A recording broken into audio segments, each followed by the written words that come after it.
zatim vi. Teško da je pre mene, ali... Jeste. Hvala Đorđe Lalić za Srpski fotoreporter i Ogledalo srpsko. Hvala učesnicima na rečima i životnom radu.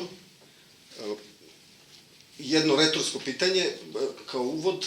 Znate li koja je zapadno-hrišćanska crkva stala sva na noge i zahtevala pravdu za počinitelje i žrtve uranijumskih zločina i istrebljenje miliona dece u Iraku? Koja zapadno-hrišćanska crkva se tome suprotstavila? Takva ne postoji. Pod sinodom ovakvim kakav je danas, Srpska pravoslavna crkva ponaša se na taj način, to nije ni hrišćanski, ni pravoslavno. Dakle, i Hristosa kada pitaju šta je najvažnije, ne smeš deci da naudiš, ne smeš detetu da naudiš, bolje ti je kamen teški o vrat obesi i baci se u morske dubine nego deci da naudiš, a mi se nalazimo u vojnom savezu ubica miliona dece. Dakle, jedna osnovna stvar, svaki pravoslavni, a kamoli sveštenik koji mora svojim životom da bude spreman da osvetli, da bude svetionik i pastir narodu, taman zbog toga i goreo. Svaki pravoslavni, a kamoli sveštenik morao bi da zahteva raskidanje sporazuma sa NATO, koji su u Srbiji sporazumi SOFA, IPAP i tako dalje, kojima je Srbija preuzela sve obaveze, a nikakva prava. Dakle, grđeno da smo član NATO, mi smo sluge NATO. Ne može da glumi ni jedan naš sveštenik da mu je stalo, ovo je sve politika, on hita na obred, stalo mu je do duhovnosti, tobože glumeći da mu je stalo do onoga koji je razapet na krstu pred 2000 godina, a prolazi pored milion krstova i ništa mu to ne znači. Znači, raskidanje, a mi ćemo ih onda poznati koji je čovek, pa nadalje i sveštenik. I takođe, molim vas, razgovarali smo sa Savom Štrpcem, svedočio je taj mehanizam koji se sprovodi u Hrvatskoj, dakle i volja Evropske unije, korištenja policije i pravosuđa kao način za okončanje i istrebljenje jednog naroda, u ovom slučaju srpskog, tim procesima sumanutim, bacanjem iza rešetaka ponekih da bi otišli svi. Taj mehanizam se doslovno preslikano koristi u Kosovu sa obučavanjem braće i sestara iz Kroacije.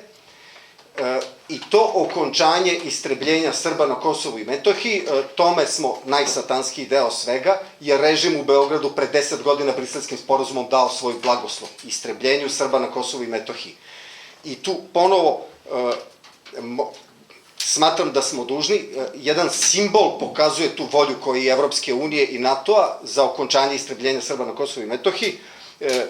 Ne postoji neoskrnavljeno srpsko groblje na Kosovu i Metohiji, dakle zahtevajmo od Evropske unije, mi tvrdimo da im je volja genocidna i odmah po delu jeste genocidna, zahtevajmo od njih da nam omoguće da pristupimo grobljima na Kosovu i Metohiji, svetinjama na Kosovu i Metohiji, svetinji nad svetinjama što su deca, iza natovskih žica, da to obnovimo. I to zahtevamo prvo od sebe i od svih naših i od naših sveštenika.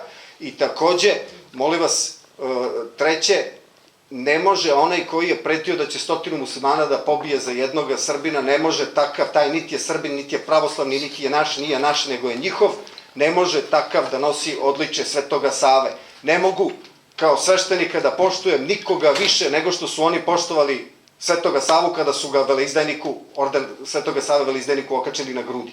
Znači, razume se, Vašingtonski rajh u Ukrajini istrebljuje i Ruse i Ukrajince, stali su u podršku kukastome krstu i po tom osnovu i kao hrišćani i pravoslavni dužni smo da zahtevamo raskidanje sporazuma sa NATO. I onda je to objedinjujuće i svim pravoslavnima, jer smo svuda pod tim natovskim kukastim krstom. Zahvaljujem. I sad nema pravo niko na repliku. Da, nažalost završava se, imamo još jedno pitanje. Na svakoj službi, u svakoj besedi, u svakom momentu, prilikom svake operacije gde stradaju deca, ko ide u crkvu nedeljom i praznikom, čuće kroz besede, kroz molitve, direktno obraćanje deci koji stradaju i eksplicitno navođenje naroda, ne znam, Iraka, Sirije i da sad ne idem dalje. Mislim da ako imamo... U NATO-u smo, gospodine. Šta? U NATO-u smo. Ako imamo potrebu za kritikom nekom, onda daj da filtriramo to i da neka naša strast ne preovlada. Znači, ovo prvo što ste rekli je neistina. Mislim, izvinite, ali moram to da kažem. Izvinite, mi ne možemo da vodimo debatu. Ovdje imamo još jedno pitanje i moramo da završimo.